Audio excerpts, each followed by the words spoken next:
وقل جاء الحق وزهق الباطل إن الباطل كان زهوقا عليكم ورحمة الله وبركاته. الحمد لله رب العالمين والصلاة والسلام على رسوله الأمين أما بعد أعوذ بالله من الشيطان الرجيم بسم الله الرحمن الرحيم والعصر إن الإنسان لفي خسر إلا الذين آمنوا وعملوا الصالحات وتواصوا بالحق وتواصوا بالصبر. Welcome আপনাদেরকে আজকের এই সন্ধ্যার সুন্দর মনোরম পরিবেশে অত্যন্ত গরম একটা সাবজেক্ট নিয়ে আলোচনা, জিহাদ নিয়ে। ঠিক না? সাবজেক্ট জিহাদ তো ওকে, জিহাদ জিহাদ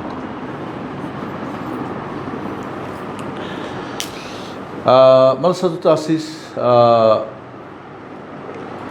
আমরা শুকরিয়া আদায় করছি যে ছোট্ট পরিসরে হলেও কিছু ভাইয়েরা তাদের আপ্রাণ চেষ্টা করে যাচ্ছেন এখানে কোরআন সুন্নাহর আলোটাকে বিশেষ করে শাবাবদের মাঝে, ইয়াংদের মাঝে ছড়িয়ে দেওয়ার জন্য, অরিজিনালটা শিখে যাতে করে তারা দুনিয়া আখিরাতের কল্যাণ মঙ্গল অর্জন করতে পারেন। পড়ার পাশাপাশি আমরা এখানে কিছু সময় দিচ্ছি। যারা এখানে আছেন তাদেরকে আমার পক্ষ থেকে ধন্যবাদ জানাচ্ছি। আর যারা টিচার হিসেবে কাজ করছেন, যারা আপনি স্টুডেন্ট হিসেবে কাজ করছেন, যারা এখানে বিভিন্ন সহযোগিতা আছেন, আশা করব যে এই চিটাগাংয়ের মাটিতে এমন একটা পরিবেশ তৈরি করাটাও অনেক কঠিন ছিল, কিন্তু সেটা সম্ভব হয়েছে আলহামদুলিল্লাহ। আশা করি ভবিষ্যতে আরও এটা সামনের দিকে এগিয়ে যাবে, আমার আশাবাদী ইনশাআল্লাহ। এবং আপনারাই সেই ভবিষ্যৎ, আপনারা যত এখানে এলিম আমলকে, দাওয়াতকে এগিয়ে নিয়ে যাবেন তত আরও ভালো কাজ হবে ইনশাআল্লাহ। নিঃসন্দেহে চিটাগাং আমরা জানি যে ইসলামিক মাদ্রাসাগুলি, ইসলামিক পরিবেশ বা মুসলমানদের রাজধানী বা ঢাকাকে বলা যায় মুসলমানদের মানে বাংলাদেশের ইসলামের রাজধানী চিটাগাং। এবং একটা ব্যাকগ্রাউন্ড আছে, কারণ আরব বণিকরা যখন ঢুকছে এই উপসাগর দিয়ে তখন কিন্তু তারা এখানে দাওয়াতের কাজগুলি করছে।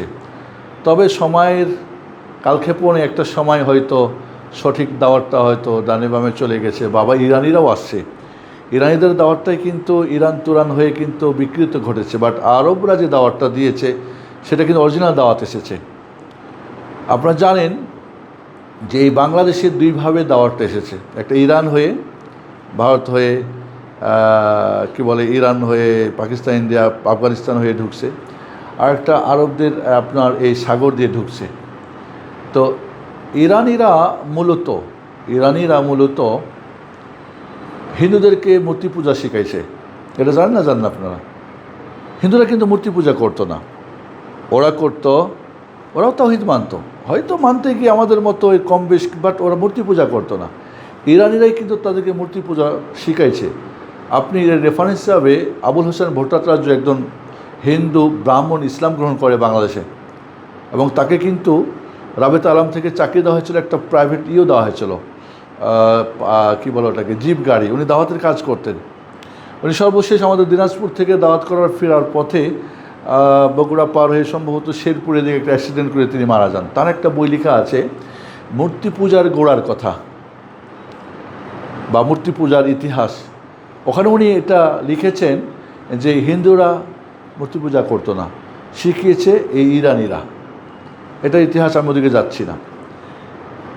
তো যখন আরব বণিকরা বাংলাদেশের দাওয়াত নিয়ে আসলো, তারা কিন্তু যেটা খাঁটি তাওহীদ সুন্নাহর দাওয়াত নিয়ে আসলো।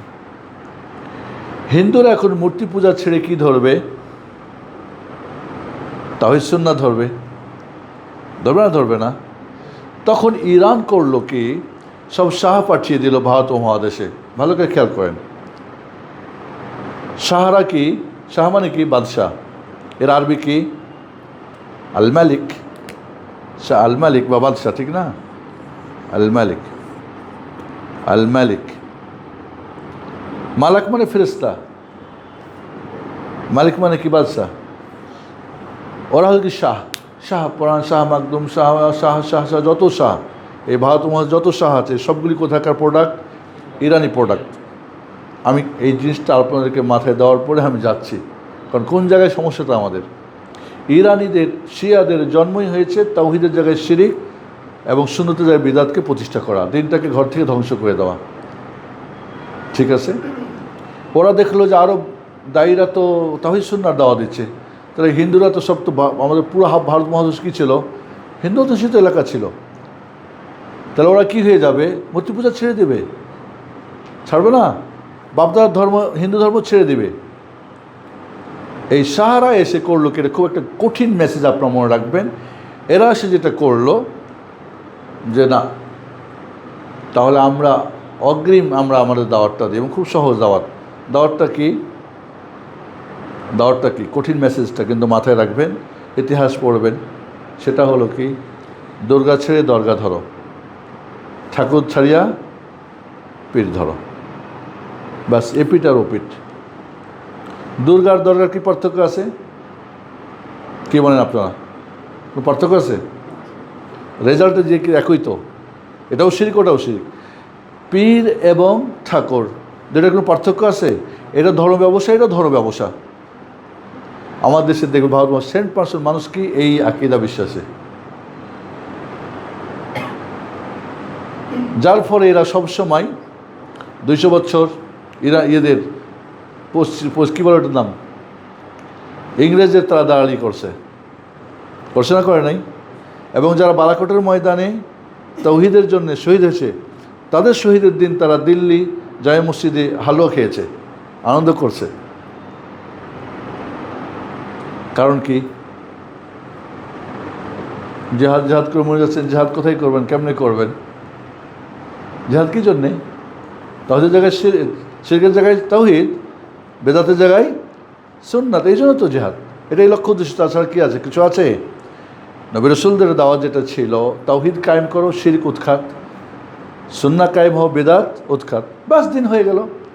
এবং এখানে আমি এখন বলবো আপনাদেরকে, দিন কায়েম মানে আমরা বুঝি, দিন কায়েম মানে একটা গোষ্ঠী দিন কায়েমের কথা বলে, ওইটাই যেন দিন কায়েম আমরা মনে করি। অরিজিনাল দিন কায়েম যে কি আমরা জানি না।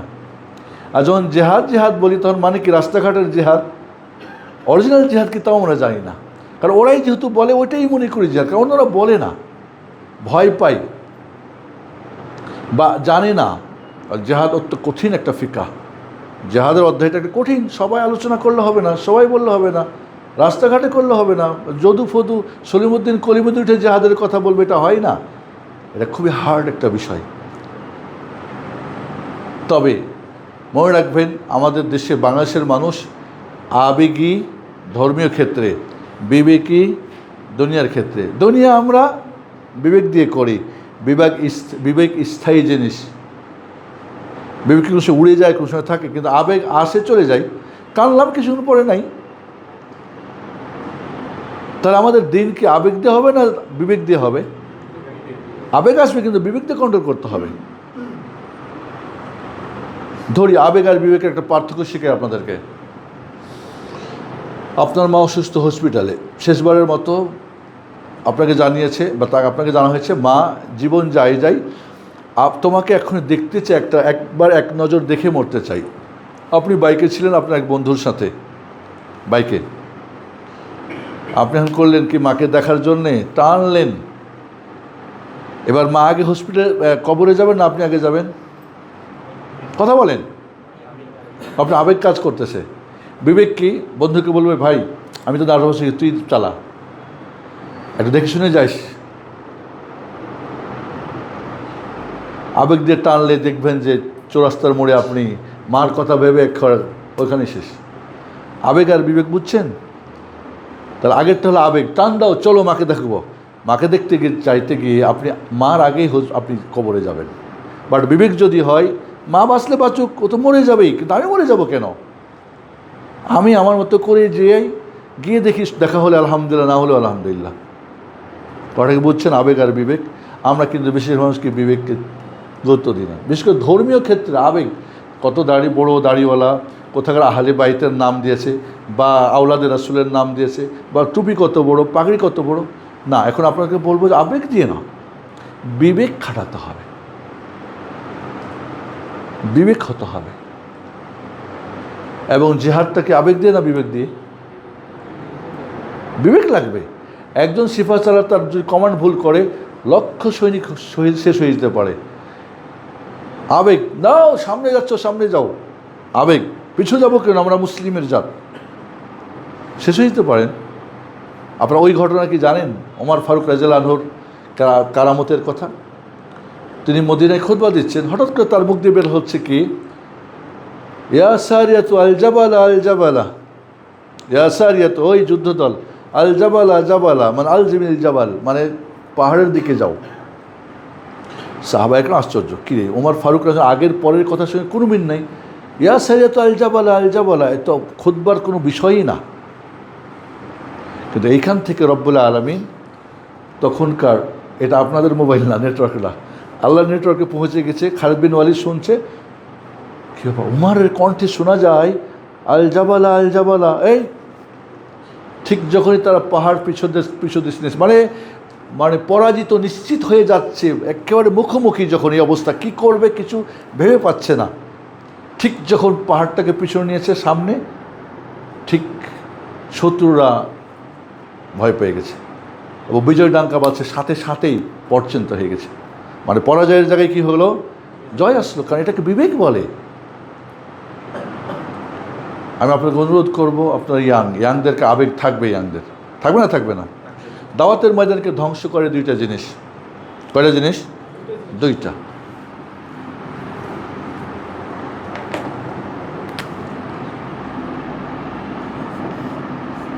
হামাসুস শাবাব, যুবকদের আবেগ। যুবকদের আবেগ হবেই, বাহুবল আছে,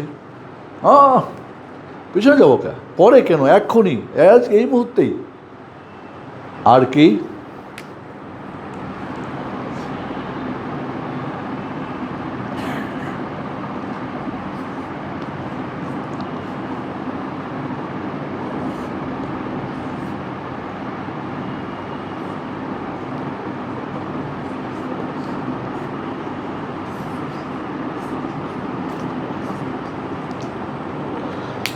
কারারুন খাতিউন মিনাশ শিয়াব।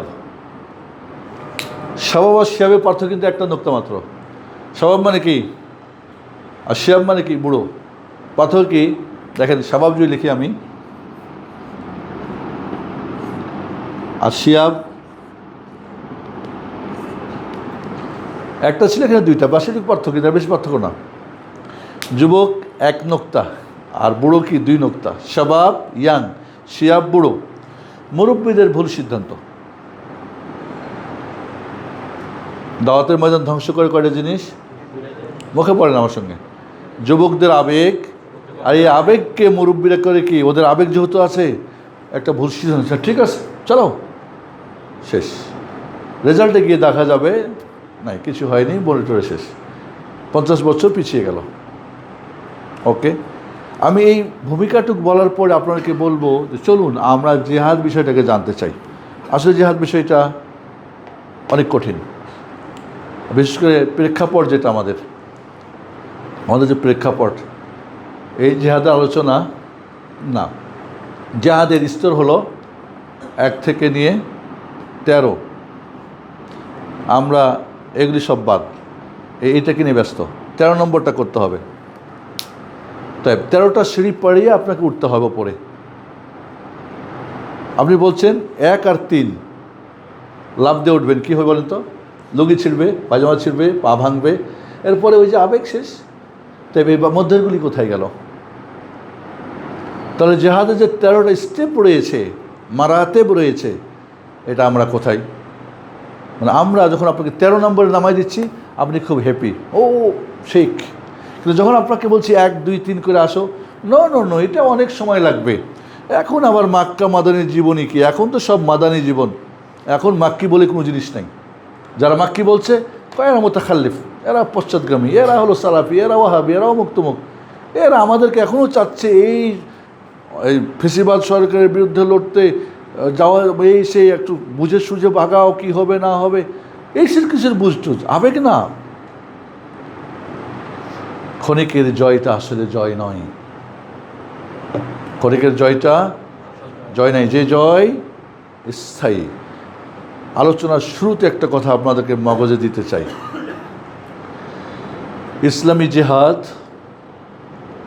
ইসলামকে, মুসলিমকে প্রতিষ্ঠিত শক্তিশালী করার জন্যে। ইসলামী জেহাদ ইসলামকে, মুসলিমকে শক্তিশালী প্রতিষ্ঠিত করার জন্যে। যেই জেহাদ ইসলামকে দুর্বল করে, মুসলিমদেরকে আরও চুরমার করে, সেটা ইসলামী জেহাদ নয়। এটা কি পার্থক্যটা সহজ না কঠিন? তুমি বলো তো ছোটো ভাই। ইসলামী জেহাদ যেটা ইসলাম এবং মুসলমানের কি হবে? শক্তি বাড়বে। যেখানে জেহাদ জেহাদ বলছে কিন্তু ইসলাম আরও ধ্বংস হচ্ছে, মুসলিম আরও ধ্বংস হচ্ছে, আরও দুর্বল হচ্ছে, তাহলে এটা ইসলামী জেহাদ নয়। ইসলামের যখন জেহাদ ফরজ হয়েছে, তারপরে কি ইসলাম এগিয়ে গেছে না পিছিয়ে গেছে? শক্তিশালী না আরও দুর্বল?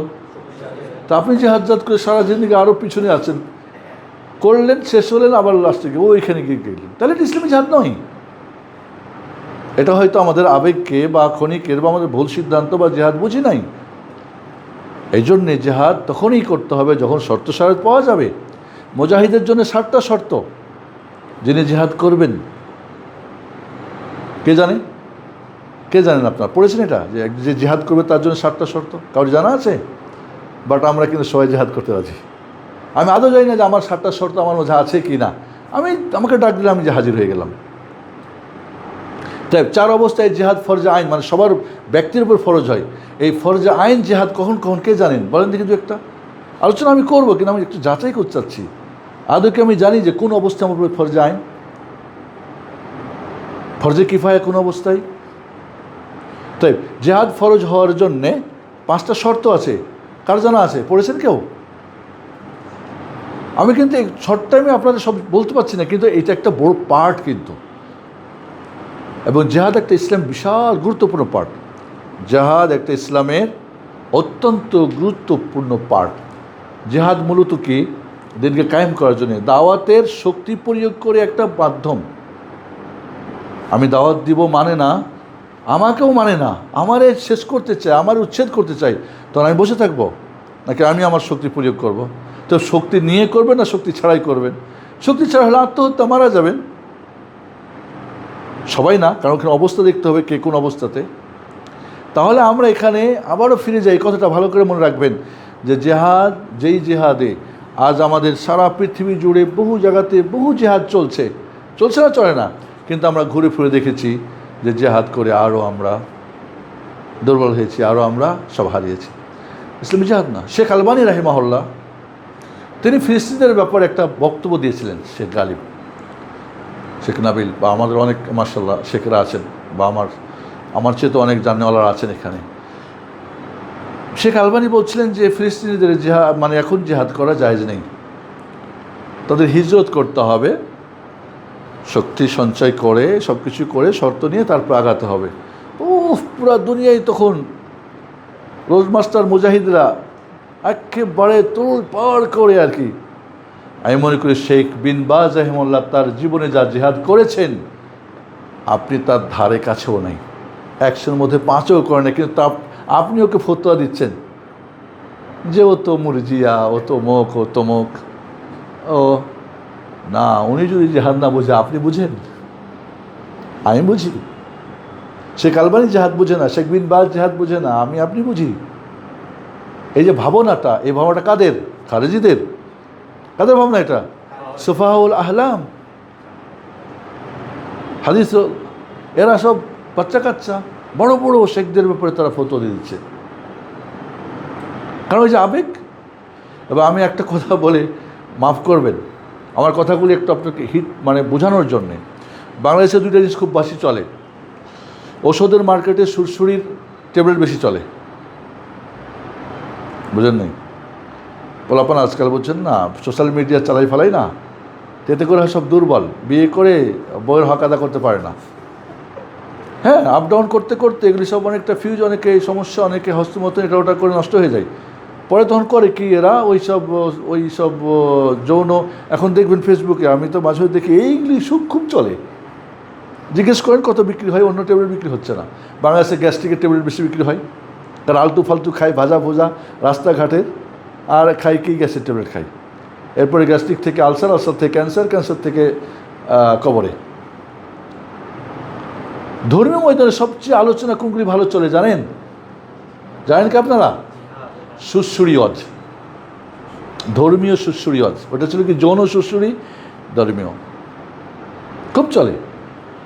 সুশ্রুরি কি জানেন? আবেগ, ক্ষণিকের আবার চলে যায়। কি হতে হবে?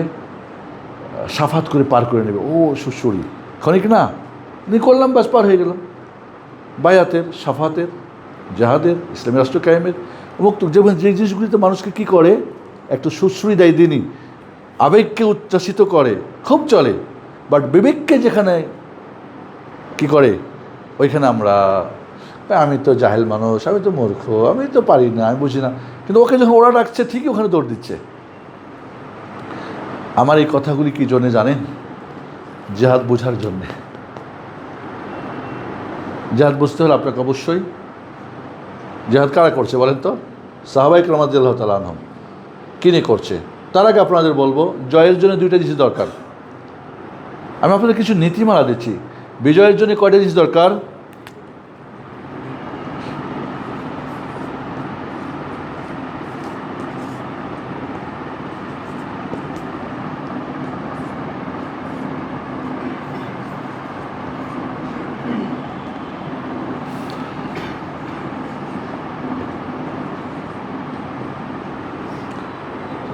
আল কুওয়া আল ইমানিয়া, ইমানি শক্তি, আর আল কুওয়া আল বাদানিয়া, বাহু শক্তি। কয়টা? আপনি বিজয় চান, প্রথম আপনার ইমানি শক্তি। ইমানি শক্তি যেটা কি আল্লাহর সঙ্গে, ওখান থেকে আসবে। আর বাদানি শক্তি হবে কি? প্রশিক্ষণ, প্রস্তুতি। এটা হয় তাওহীদ দিয়ে। এটা কি দিয়ে হয়? খেয়াল করেন, এটা হয় সুন্নাহ দিয়ে। আর তাওহীদ, এটা হলো আর সুন্নাহ। সরি, ভালো করে লিখি, কারণ অনেকে হয়তো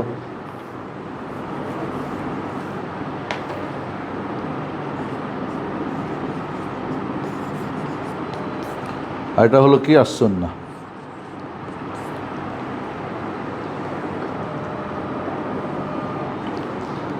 এটা একটু ব্যাখ্যা করি আপনাদের। এখন জিহাদের ময়দান থেকে ব্যাখ্যা করি। জিহাদের ময়দান থেকে হলে ভালো হয় না? বদরের যুদ্ধে বিজয় হয়েছিল কাদের? কারণ সেখানে তাওহীদ এবং সুন্নাহ দুইটাই ছিল। তাওহীদ, রাসূল দোয়া করছেন, চাদর পড়ে যাচ্ছে, আবু বকর পিছু উঠে বলছি, ইয়া রাসূলুল্লাহ, আপনার সঙ্গে ওয়াদা করছেন আল্লাহ? বলে হ্যাঁ। এবার রাসূল কী করছেন? প্রশিক্ষণ, সুন্নতি, দাঁড়াও এখানে, অমুকে এখানে, ওখানে, আমি অর্ডার না পর্যন্ত দাঁড়িয়ে থাকো, জায়গা নির্বাচন কোন দিকে হবে, কোন দিকে পানি আছে, আল্লাহকে দোয়া করছে, বৃষ্টি বর্ষণ হয়েছে, ইত্যাদি। ইতিহাস জানেন তো আপনারা? তাহলে এখানে ইজতামাতিল কুওয়াতুল ঈমানিয়া ওয়াল বাদানিয়া, কারণ শারীরিক শক্তি যেটা, এটা প্রশিক্ষণের মাধ্যমে হয়। আছে না? আপনি একটা হাত দিয়ে কাউকে মারলে হাতটা আপনার ভেঙে যাবে, আবার প্রশিক্ষণ যারা কারাতে, একটা মারলে ওর ঘাড় ভেঙে যাবে। প্রশিক্ষণ কি বুঝছেন আপনারা? এর পাওয়ার বুঝেন? কারণ মারার একটা আছে, মারলেও ভাঙবে, আর না জানতে পারলে আপনাকে ভেঙে যাবেন। আছে না কারাতে? ছোটো ছোটো বাচ্চা কারাতে করলে আপনাকে ঘায়ল করে দেবে, একটা মারলে, একটা যদি আপনাকে দেয়, শেষ। তাহলে রাসূল সাল্লাল্লাহু আলাইহি ওয়াসাল্লাম প্রশিক্ষণ দিতেন। তাহলে বদরের যুদ্ধে বিজয়, নিরঙ্কুশ বিজয় হয়েছিল কেন? ঈমানি শক্তি ছিল, তাওহীদ এবং সুন্নত শক্তি, রাসূলের নির্দেশ পালন। বিজয় হয়েছিল না হয় নাই? চলেন উহুদের যুদ্ধে, প্রথমে বিজয় হয়েছিল, পরে পরাজয়। কেন প্রথমে জয় হয়েছিল? তাওহীদ ওকে ছিল। পরাজয়টা হলো কেন? রাসূল বলছিলেন তীরন্দাজবাহীকে, মানে তখনকার বিমান বাহিনী 50 জন, ঠিক না? এখান থেকে নামবা না, আমার জিতি আর হারি আর জিতি, ওখানেই থাকবা। কাফেররা শোচনীয় পরাজয়, সব ভাগছে। খালিদ বিন ওয়ালিদ কিন্তু কাফেরদের লিডার সেদিনকে, ঠিক আছে? সাহাবায়ে কেরাম ভাবলেন ওখানে থেকে লাভ কী আর, সবাই গনিমতের মাল নিচ্ছে, আমরাও যাই, একটু মনে শান্তি পাই যে কাফেরদের কিছু, আমাদের তো সব ব্যাখ্যা ভাগাই দিয়েছে, তো ওদেরগুলো কিছু মনের একটা শান্তি আছে না, নিজের একটা মনের তৃপ্তি আছে না, আবেগ আছে না। তো একে একে নামতে নামতে সবাই নামছে। খালিদ বিন ওয়ালিদ বিচক্ষণ, কিন্তু সে বুঝছে এখন তো আমার পথ বন্ধ রাখছিল মোহাম্মদ, তীরন্দাজ বাহিনী পিছন দিক দিয়ে যখন এসে হামলা করছে। কী হয়েছিল বলেন তো? রাসূল সাল্লাল্লাহু আলাইহি সাল্লামের মাথা ফাটিয়েছিল, দান মোবারক তারা ভেঙে ফেলেছিল। পরাজয়টা কেন হলো? রাসূলের একটা সুন্নতকে শুধু অমান্য করার জন্য। দুইটা এক জায়গায় হওয়াতে বদরে বিজয় হলো, এখানে গিয়ে প্রথমে জয় হলো, পরে পরাজয়, কারণ তাওহীদ কিন্তু সুন্নতের একটু কি হয়ে গেল, মানে প্রশিক্ষণের একটু কম বেশ, তাই পরাজয় হলো।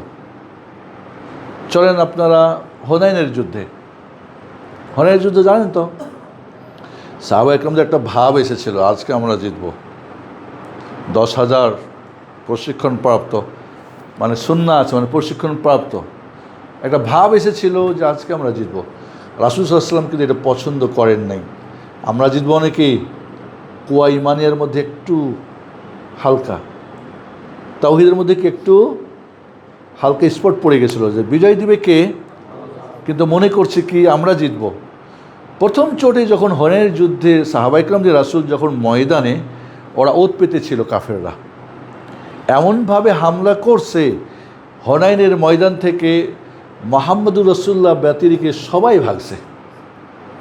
চিন্তা করছেন কেন বলেন তো?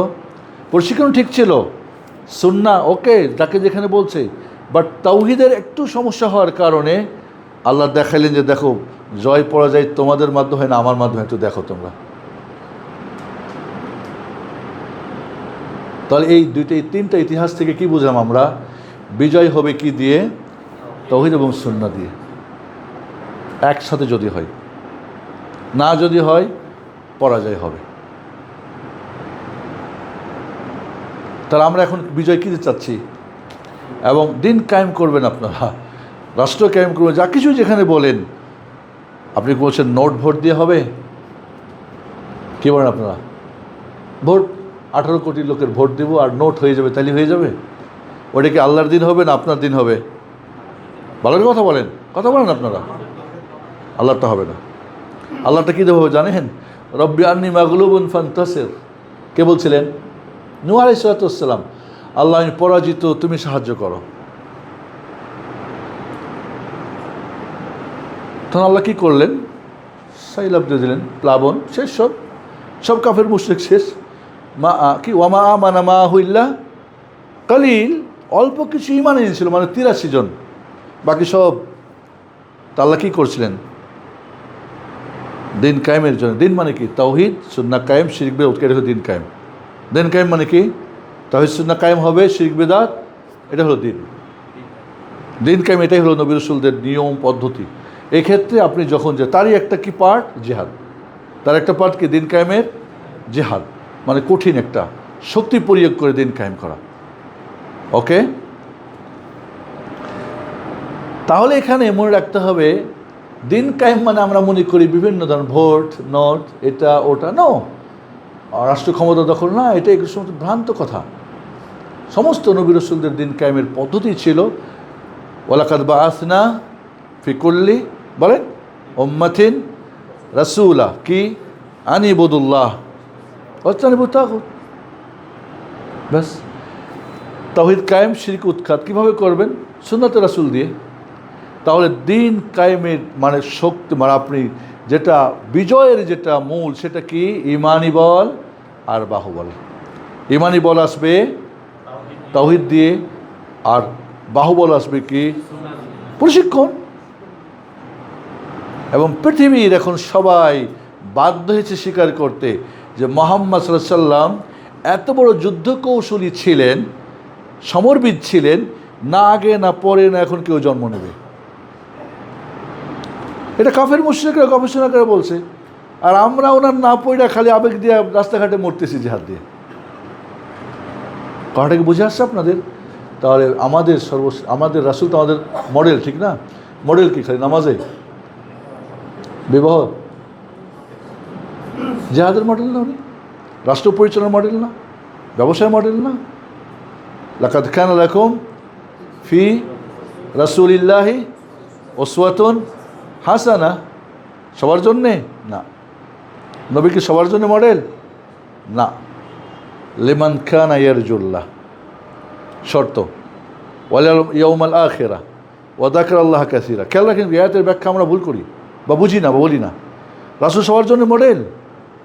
লাকাদ কানা লাকুম ফি রাসূলিল্লাহি উসওয়াতুন হাসানা, তোমাদের রাসূলের মধ্যে তো উত্তম মডেল রয়েছে। কে? লিমান কানা ইয়ারজুল্লাহ, কার জন্যে? যে আল্লাহর, বলেন, আল্লাহর সন্তুষ্টিকে অর্জন করতে চাই। ওয়াল ইয়াউমিল আখিরা, পরকালে বিজয় হতে চাই, দুনিয়ায় না। এই পৃথিবীর কেউ আমার প্রতি রাজি না, কিন্তু আমার রব রাজি। ওকে, সেটাই হলো এই ব্যক্তির জন্য মডেল মুহাম্মদ সাল্লাল্লাহু আলাইহি ওয়াসাল্লাম। আমি দুনিয়ার জয় পরাজয় আমার কাছে, আখিরাতের জয়। আর কি? ওয়াযাকারাল্লাহ কাসীরা, যে বেশি বেশি আল্লাহ জিকির করে। আচ্ছা, এই তিনটা কি মুহাম্মদ সাল্লাল্লাহু আলাইহি ওয়াসাল্লামের মাঝে ফুলফিল ছিল? কি বলেন? ছিল না? আল্লাহর সন্তুষ্টি তার সবার উপরে না? এবং তিনি পরকালে সর্বশ্রেষ্ঠ বিজয়ী না? এবং উনি কি সর্বস্ত জিকির করতেন? মায়েশা কি বলছেন?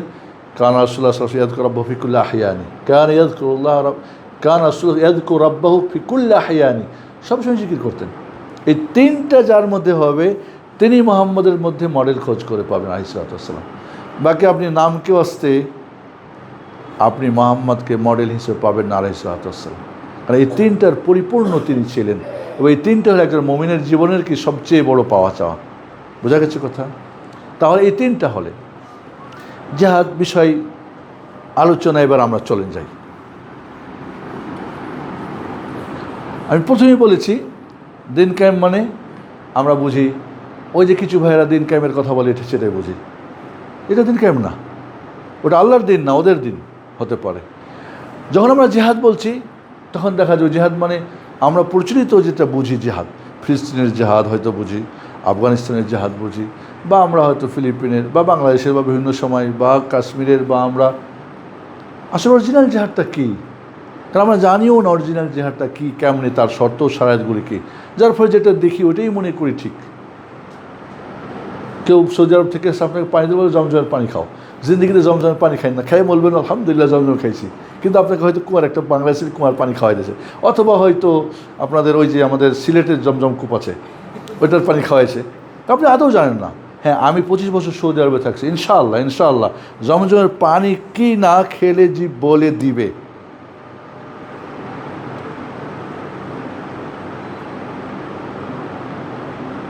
হয়তো আপনি জীবনে পান করেন নাই, তো ভাববেন ঠিকই জমজম খাইলাম।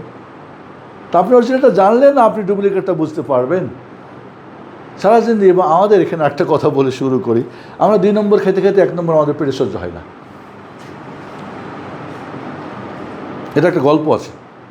একজন বড় অফিসার একজন মুদির দোকানে মানে বহু বছর ধরে খায়, রিটায়ার্ড হয়েছে, বয়স হয়েছে।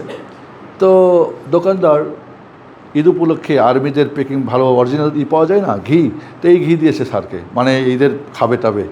এখন খাইয়া তো সব পেট খারাপ সবগুলোর বাড়ির। এরপরে সবগুলো হসপিটাল থেকে হয়েছে ব্যাটারে মারে, এই এতদিন থেকে তোর আমি দোকানে খাই, তুই আমার 2 নম্বর খাওয়ালে। তোর পাটা ধরে বলে, স্যার আমার মাফ করো। কী মাফ করো বেটা তোরে? বলে, স্যার আমি আপনাকে এতদিন 2 নম্বর খাওয়াইছি, এবার ভাবলাম স্যারকে 1 নম্বরটা খাওয়াই, কিন্তু আপনার যে পেট 2 নম্বর খাইতে খাইতে 1 নম্বর সহ্য হয় না, এটা তো আমার জানা ছিল না। এবার এটা বাস্তব, আমরা যারা শহরে থাকি দুধ খাই, যেটা পানি মিশ থাকে, পেট মোটামুটি নর্মাল চলে গেছে। গ্রামে গিয়ে যে অরিজিনাল দুধ খান দেখেন পেট খারাপ হয়ে গেছে, কারণ ওটার বেশি পাওয়ারফুল, তো ওটা অরিজিনাল, ওটার মধ্যে বেশি ক্রিম বেশি। এমন হয় না হয়, কিন্তু দিনের ক্ষেত্রেও তাই আমরা 2 নম্বর খাইতে খাইতে 1 নম্বরটা সহ্য হয় না। জয়ীব মানতে সহি বলে এটা কোত্থেকে বিরাজ নিয়ে আসলা, জাল মানতে যদি কী বলে এগুলি, এমনটা কিন্তু আমাদের অবস্থা না। এখন যেখানেই আপনি অরিজিনাল দেবো তখন বলবো এটা আবার কোন কথা, এটা তো শুনি নাই, জানি নাই। আসলে বিষয়গুলি হচ্ছে কি, আমাদের দুঃখজনক হলেও সত্য যে বাস্তবতা আমাদের খুবই আমাদের জন্যে মানে দুঃখজনক। চলুন, জিহাদ শব্দের অর্থ। জিহাদ শব্দের অর্থ 5টা হয় আরবিতে।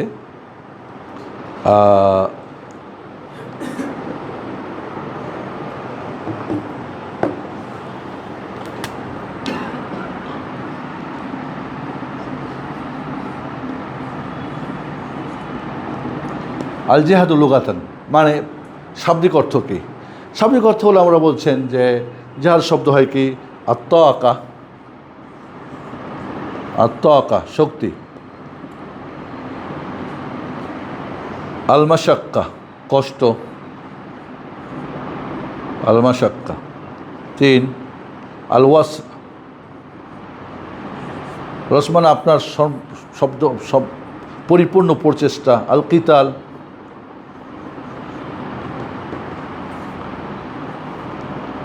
আল মুবালাগা,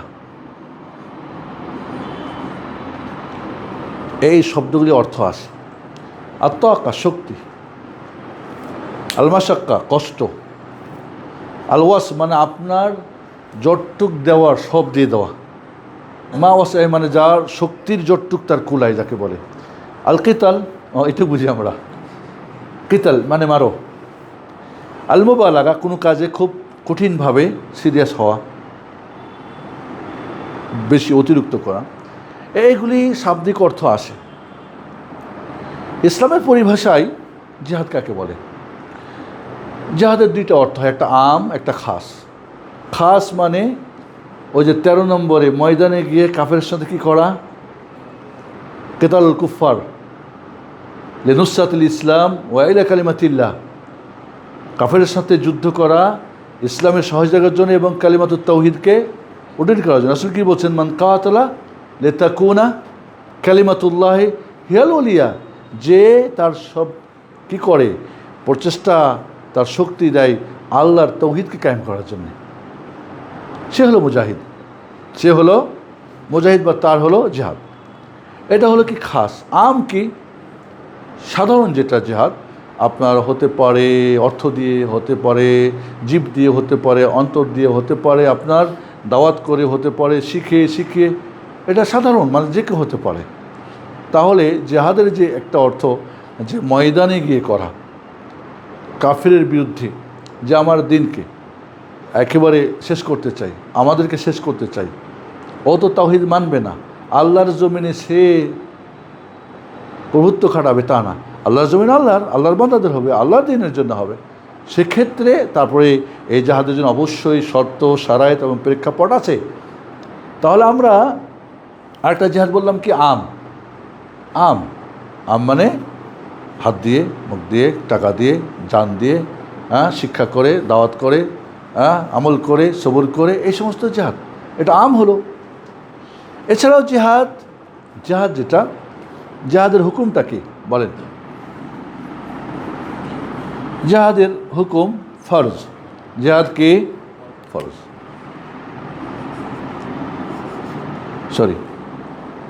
ফরজ।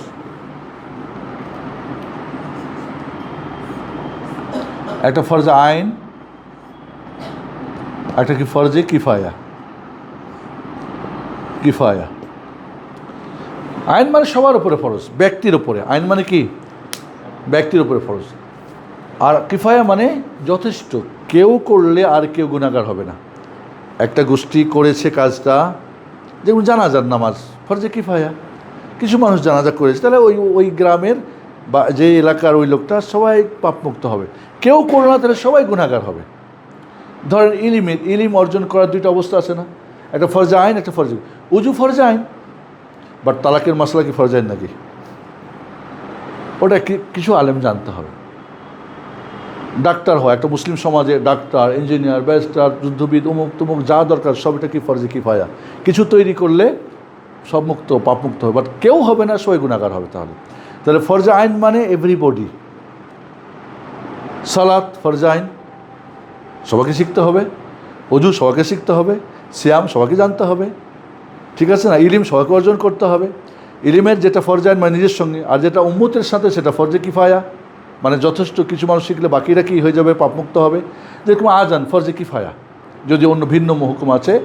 আমাদের একটা মত কি, যে ফরজে কিফায়া মানে কেউ একজন আজান দিয়েছে, বাকিগুলো সব। কেউ আজান দিলেন না একটা মুসলিম সমাজে, তাহলে সবাই গুনাহগার হবেন।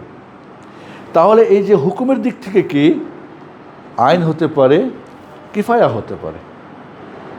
আইন কোথায় কোথায় হবে? 4 অবস্থাতে আইন হবে, ফরজ আইন হবে। কয় অবস্থায়? 4 জান, এটা আমরা জেনে রাখেন। নাম্বার 1, যখন আপনি যুদ্ধের ময়দানে হাজির হয়ে গেছেন, আপনি যুদ্ধের ময়দানে হাজির, এখানে আপনার প্রতি ফরজ আইন। আপনি বলেন ফরজে কিফায়া তোমরা করো, আমি গেলাম না। 1। 2 নম্বর, যদি আপনার দেশে কাফের দেশ থেকে হামলা হয়, আপনার দেশে হামলা হয়েছে, এখন বসে থাকবেন যে ওরা আমি এখন যাই না, যেহেতু আপনার সঙ্গে এখন আপনার মুখোমুখি দুঃশত্রু, তখন আপনার প্রতি ফরজ আইন, আপনি তখন আপনার শক্তি থেকে আপনার জায়গা থেকে আপনি যতটুকু করেন। 3 নম্বরে ফরজ আইন, যখন সরকার ইসলামী হুকুমত সরকারের পক্ষ থেকে ডাক হবে, এই 16 বছর থেকে 25 বছরের যত যুবক সব বের হও, বের হতে হবে। ইস্তিনফার বলে, মানে শত্রুর মোকাবেলা করতে হবে, সবাই বের হও। যখন সরকারিভাবে কে নির্দেশ করা হবে, তখন বলবেন না আমি যাব না, আমি একটাই আমার বাপের পোলা, আমি গেলে বাবা কি করবে, না, তখন আপনাকে যেতে হবে ওখানে। 4 নম্বর হলো, যদি আপনি এই জাহাদের বা এই যুদ্ধের জন্য আপনাকে নির্দিষ্ট করা হয়, আপনার প্রয়োজন, আপনি ফাইটার, তাহলে যেতে হবে। আপনি ডাক্তার, ওকে, আপনি প্রশিক্ষণপ্রাপ্ত আবার ডাক্তার, মানে আপনি ডিফেন্সও করতে পারবেন, আবার প্রয়োজন ডাক্তারই করবেন। মানে একজন সাধারণ ডাক্তার গিয়ে হয়তো ওখানে ডাক্তারি করতে গিয়ে মরে যাবে, কিন্তু না, উনি সৈনিক আছে না আমাদের, কি বলে, সেনাদের যে ডাক্তার, কি বলে এটাকে, আছে না ওদের, এরকম হতে পারে। আপনি সিপাহসালার, বয়স হয়ে গেছে, আপনার বুড়ো হয়ে গেছেন, রিটায়ার্ড পারসন আপনি, কিন্তু আপনার অভিজ্ঞতা আছে, আপনি বহু যুদ্ধে জয় করেছেন, তাহলে আপনাকে যে বলে যে না আপনাকে যেতে হবে, যেতে হবে। আপনাকে যদি নির্দিষ্ট, মানে আপনার প্রয়োজন, বিশেষ প্রয়োজন, আপনাকে যেতে হবে। কয়টা হলো তাহলে? 4টা। প্রথম, আপনি যুদ্ধের ময়দানে হাজির হয়েছেন, এখানে পড়াতে হবে, আপনার উপর ফরজ আইন। আপনি আপনার দেশের প্রতি হামলা হচ্ছে, বা আপনার এলাকায় এখন আপনার মনে করেন চিটাগাংয়ের উপর হামলা হচ্ছে, চিটাগাং হলো, আমি দিনাজপুরে কোথেকে আসবো, উড়ে আসবো আমি, কথা কি বুঝছেন আপনি? ফিলিস্তিনে হয়েছে, তাহলে ফিলিস্তিনের ছেড়ে ওদের উপর ফরজ, আমার উপর ফরজ নাকি, আমি কিন্তু চলে যাবো উড়ে, কেন যাবো আমি, কথা বুঝে আসছে? আর 3 নম্বরে কি বললাম, যে সরকারের পক্ষ থেকে যদি আপনাকে জাহাদের ডাক দেওয়া হয়, বা আপনার নির্দিষ্ট করে হ্যাঁ তোমাকে বা অমুককে বা অমুক যেতে হবে, তখন আপনাকে বাধ্য আপনি যেতে, ঠিক আছে? আর 4 নম্বরে, যদি আপনার এখানে বিশেষ প্রয়োজন আছে, আপনি ছাড়া হচ্ছে না, আপনি এটা অভিজ্ঞ দরকার, তাহলে আপনি যখন তখন ডাক দিয়ে দেবেন জেহাদের, আর দৌড়া চলো, আমি ডাক দিলাম আপনি চলে যাবেন না, গিয়ে আপনি মরে যাবেন। এই জন্য জেহাদের শর্তগুলো যা আছে, সেই শর্তগুলো আমাদের জানতে হবে, সেটা আমরা আসতেছি। তাহলে এখানে আমরা যেটা বুঝতে পারলাম, যে হুকুমটারও কিন্তু আমাকে বুঝতে হবে। আমি বুঝছি না কোনটা, তো আমি যে জানে তার কাছে বুঝি, এখন যে এরকম বলছে আমি কি করব? না, আপনি বাপ মা বাদ দিয়ে শ্বশুর করে চললেন, মানে শহীদ হয়ে যাবেন। আপনি অরিজিনাল কি শহীদ হবেন, নাকি অন্য কিছু হবেন, আপনি জানেন না। এই জন্য শেখ আলবানী রাহিমাহুল্লাহ যখন বলছিলেন যে একটা যুবক, ফিলিস্তিনি যুবক যখন জাহাদের ময়দানে গিয়ে মারা যায়, সে শহীদ হলো না আত্মহত্যা করলো, সেটা কনফার্ম করবে কে? ওর এই মৃত্যুটা আত্মহত্যা শামিল হবে না শহীদ শামিল হবে, বা আজুল্লাহ শাহাদা, মানে তার শাহাদাত, আমরা তো শহীদের চার্জে দিতে পারি না, কাউকে কি শহীদের আমরা দিতে পারি? সাক্ষ্য দেওয়া মানে কঠিন একটা, আমরা বলতে আরজুল্লাহ শাহাদা, তার মৃত্যুটা শাহাদাতের মৃত্যু হোক, আল্লাহ তাকে শাহাদাত দান করুক, এভাবে বলবো আমরা, তার জন্য দোয়া করব। ওকে, আবার আমাদের দেশে হয় কি এমন সময় যে শহীদ হয়ে মরে গেছে, বলছি শহীদ, আর বলছি শহীদের রুহের মাগফিরাত। তো বাবা, শহীদ মানে তো জান্নাতে চলে গেছে, ওর রুহের মাগফিরাতের আবার কী প্রয়োজন আছে এখানে, বলেন তো আপনারা? শহীদ মানে তো জান্নাতে শেষ।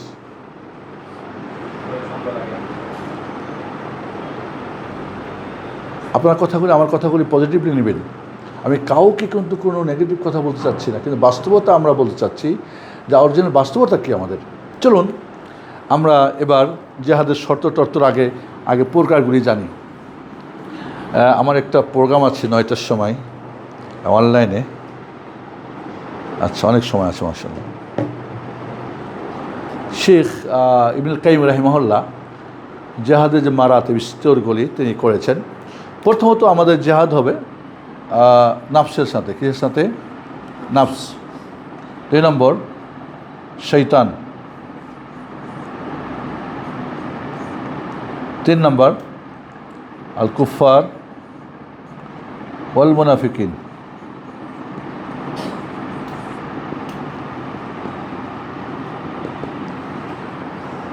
4 নম্বর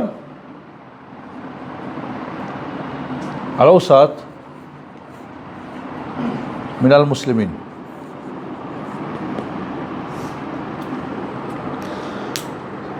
নফসের সঙ্গে জিহাদ ফরজাইন, ফরজাইন না? সবার আলাদা নফস আছে না নাই? প্রতিটি মানুষের মধ্যে 5টা শত্রু সবসময় আমরা লালন পালন করি। আমার একটা আলোচনা আছে দোস্ত ও দুশ্মন, কোনো সময় হলে আপনার চর্চা করব। দোস্ত ও দুশ্মন একটা আলোচনা আছে, আপনার শোনার চেষ্টা করতে পারেন। আমাদের ভিতরে আমাদের 5টা শত্রুকে আমরা লালন পালন করি সর্বক্ষণ। ইবলিস শয়তান, ইন্না শয়তানা ইয়াজমিন বানি আদম মাজরাদ্দাম, শয়তান আমাদের ভিতরে আছে না নাই? ওকে আমরা লালন পালন করে রাখি, ওরে খাওয়াইটাই বড় করে তাজা করে রাখি। 1 2 নম্বর নফস আম্মারা, শত্রু না আমাদের শত্রু। নাম্বার 3 আমাদের ব্যাড ক্যারেক্টার, আমাদের মাঝে অনেক ব্যাড ক্যারেক্টার আছে না, এগুলো আমাদের শত্রু, ও সবসময় আমাকে কী করে? ক্ষতি করে। ওকে। নাম্বার 4 আমার কুশিক্ষা, এটা স্লোগান আছে না? আমার সঙ্গে আপনারা বলবেন একটু, তবে দাঁড়িয়ে বলতে হবে। সবাই দাঁড়ান, দাঁড়িয়ে বলতে হবে। জি, এই দাঁড়ানোটা হচ্ছে আপনাদের জন্য একটা রিফ্রেশ, আপনারা একটু মাজাটা সোজা করেন, হ্যাঁ, আর আমিও একটু বসে পানি খেয়ে এলাই। বিসমিল্লাহ।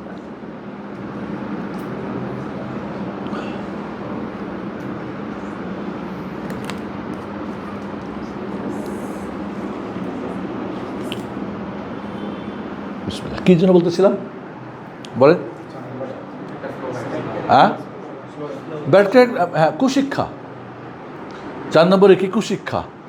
বলেন আমার সাথে, সুশিক্ষায় আনোয়ার, কুশিক্ষায় জানোয়ার, সুশিক্ষায় আনোয়ার, কুশিক্ষায় জানোয়ার, সুশিক্ষায় আনোয়ার। নূরের বহুবচন আনোয়ার, মানে আলোকিত মানুষ তৈরি হয়। আর কুশিক্ষায় কী হবে? জানোয়ার। প্লিজ, এই কুশিক্ষা দিয়ে আমরা ভরা। ধর্মীয় ময়দানে আমাদের শিক্ষার মধ্যে কিছুটা ডানে বামে ঢুকে গেছে, দুঃখজনক। এবং দুনিয়ার ময়দানে তো আপনারাই ভালো জানেন আমার চেয়ে, যার ফলে আমরা লেখি আলোকিত মানুষ, আলোকিত কি আলোকিত নাগরিক, আলোকিত লেখেন এরকম আলোকিত নাগরিক, আলোকিত মানুষ তৈরি করে দেবে প্রতিষ্ঠান, কিন্তু কী দিয়ে করবে? জানোয়ারি শিক্ষা দিয়ে, কুশিক্ষা দিয়ে আনোয়ার তৈরি হবে। আনোয়ার মানে কি? আলোকিত। নূরের বহুবচন আনোয়ার। তাহলে আপনাকে বুঝতে হবে যে আমার মধ্যে আর একটা দুশ্মন কি? আমাদের রাগ, প্রচণ্ড রাগ, যেটা সীমা অতিরিক্ত রাগ। এই এই এই এই 5টারে আমরা খুব খাওয়াই টোয়াই শক্তিশালী করে রাখি, সময় মতো ওরে ও কাজ করে। তো আমার ক্ষতি করে না? করে না? ক্ষতি করে আমাদের। ওকে, এখানে 4 প্রকার নফসের সাথে যুদ্ধ করতে হবে আমাদের। এটার হলো 4টা, এখানের মারাতে হলো 4টা, শয়তানের সাথে 2টা, সরি এটা হলো 4টা, এটা হলো 2টা, আমি আরবিতে লিখতেছি। এটা হলো 4টা, কত হলো? 10। আর পাপিষ্ট মানে কাফের মুনাফিক, মানে বড় মুনাফিক যারা, মানে ভিতরে কুফরি বাইরে কি ইমান, এদের সাথে হলো 4টা। যারা অসাত মিনাল মুসলিমিন, মানে পাপিষ্ট, যারা বেদাত করে, কিছু সুদ খায়, ঘুষ খায়, যারা মুসলিম আছে, কারণ ইমান নাই, যাই চলে যায় নাই, ইমান বিধ্বংসী কাজ করে না, কিন্তু পাপ করে, মাঝে মাঝে এটা করে, জেনা করে ফেলে, চুরি করে ফেলে, খুন করে ফেলে, পাপিষ্ট কি না? এদের সাথে হলো 3টা। কয়টা মোট? 13টা। 13, 10 আর 3 কত? 13 হয় না? এই 13টা স্টেপ জিহাদ। নিচ থেকে শুরু হবে না উপর থেকে শুরু হবে?